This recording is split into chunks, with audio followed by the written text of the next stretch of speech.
Lesson 116, solving simple and complex interest problems.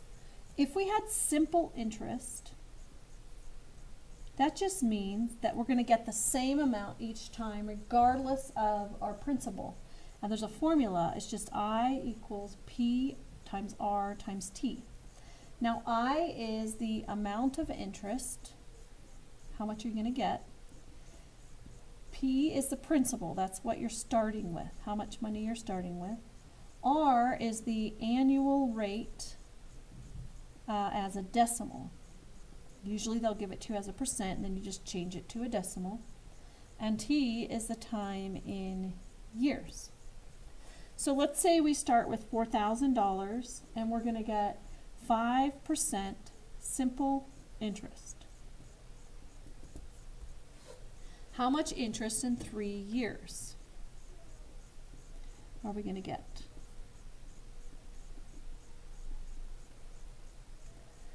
So we use our formula. The amount of interest is principal times rate times time. So our principal is 4,000. Our rate as a decimal is 0.05.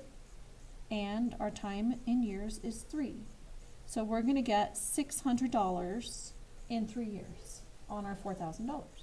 So the total then would be $4,600.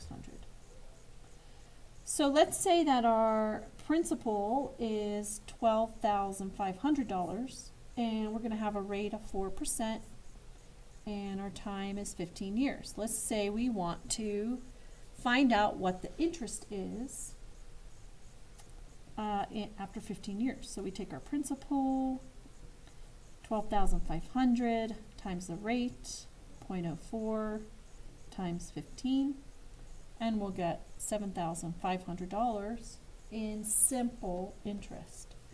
Now compound interest is a little bit harder to figure out. That's like when you get paid interest and then the total, the amount of money is raised with that interest, and then you get interest on that new amount.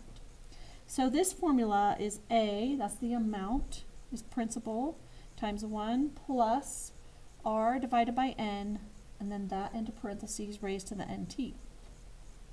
So A is the total amount after T years.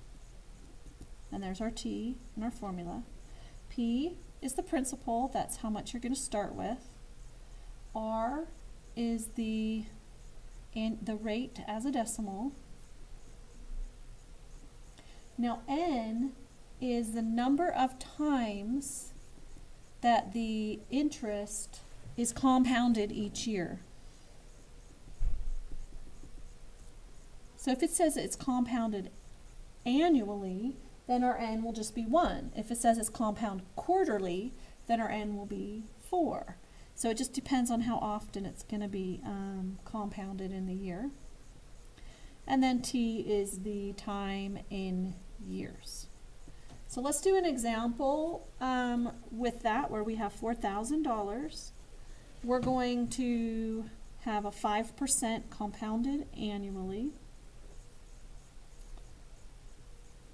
And how much money will we have in 3 years? So we take our formula, the amount is the principal, 4,000 times 1 plus, we have 0.05. It is compounded annually, so our N is 1. And then we have 1 times 3 years, so cubed. So right now we have 4,000 times 1.05 cubed. When we multiply that together, our total amount after 3 years will be $4,630.50. And that's the, let's do one more. I want to do one more example, and then we can be done. So we have $5,000. It's invested 6% compounded quarterly. Okay, so we're going to compound it quarterly, and we want to find the value after 10 years. And that's what we're looking for. Okay, so we're going to do A equals our principal, 5,000. Then we have 1 plus 0.06 divided by, now it's compounded quarterly, so that's by 4. And then we raise it to the 4 times 10 to the 40. So we have 5,000 times 1.015. That's 0.06 divided by 4 is 0.015. And then we're going to raise that to the 40 power.